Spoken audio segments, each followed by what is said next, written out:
Joining us now to talk more about the exhibit and the significance of the project is Perri Irmer, President and CEO of the DuSable Museum. Perri, welcome back and thank you for joining us. First, Thank you so much for having me. of course, why was this installation something that DuSable was interested in hosting?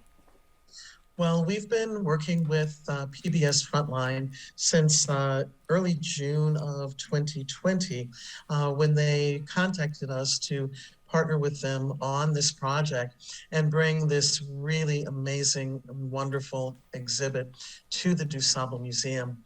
As you know, the DuSable is the oldest independent Black History Museum in the nation, and we're a Smithsonian Institution affiliate also. And so what better place, also the home of Emmett Till, to present this amazing exhibit, this interactive exhibit called Unresolved, that honors the lives of over 150 victims of racial murders and racial violence during the Civil Rights era. Now, we also spoke with the artist whose studio designed the installation and the augmented reality elements, Tamara Shigalu, who talked about the importance of honoring the individual stories of the people featured. Here's what she said. When I started working on the design of the project, it was amidst the George Floyd protests. And I think at that point, I really started reflecting on how this violence is kind of cyclical. This history of racial violence in America is very cyclical, and wanted to make sure that this project didn't just focus on the violence, but rather acknowledge that these were all different types of individuals who had families and different lives that were cut short because of racism. Perri, how can installations like this one, draw parallels between the civil rights issues of the time, of the past, and the ones that the country still faces today? Well, here we are on Martin Luther King Day in the city of Chicago, and we are still struggling with the same issues that we were 50 years ago, even 100 years ago. And this installation, which is a reclaiming of our narrative and a completing of these historical narratives and historical stories that had remained cold cases for so many years. The Emmett Till Act, rightfully and aptly named and sponsored by the late Congressman, the late Congressman from Georgia. John Lewis. This is John Lewis, absolutely. And so this is not only the place for this exhibit, but the time for this exhibit. So as you go through and click on these QR codes on the app and in the exhibit, you have to say the name of this victim 3 times to pull up his or her story. And then you get that in-depth content, photographs and the stories of their deaths. And imagine if the victims or the witnesses to those crimes initially had the technology that we have today, the technology that brought us the truth about Laquan McDonald, the truth about Ahmaud Arbery, the truth about George Floyd's death.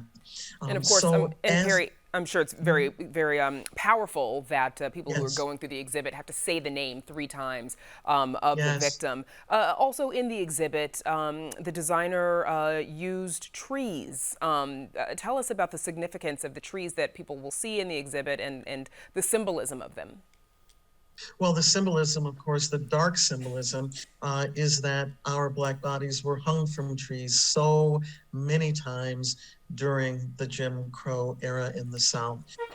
And the lynchings of today may be economic, they may be state sanctioned, or they may be random, but the symbology of the tree, not only growing from the earth and growing towards heaven, but the tree that has been the symbol of so much violence against Black people throughout the decades in America. And you're also interested in expanding on this installation, partnering with educational institutions and reaching out to family members of some of the victims. Tell us about that work.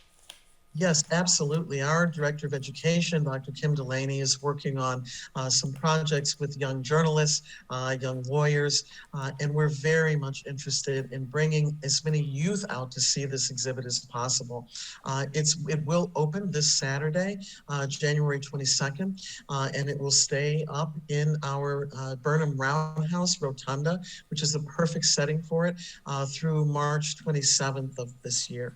So we're hoping that a lot of people come out and see that, and the remaining exhibits, all of our wonderful exhibits, including the interactive virtual reality exhibit called The March, The which puts March. you right in front of Dr. King as he's delivering his iconic And "I Have a Dream" briefly, speech. before we let you go, Perri, as you just mentioned, the exhibit uses augmented technology. You've used it before, this virtual reality experience. In about 20 seconds, how do those techniques help you to connect with a variety of audiences? Well, it reaches our youth, right? And for our young people, this may seem like ancient history because it's so far removed from their daily lives today, yet it affects their daily lives and all of our lives.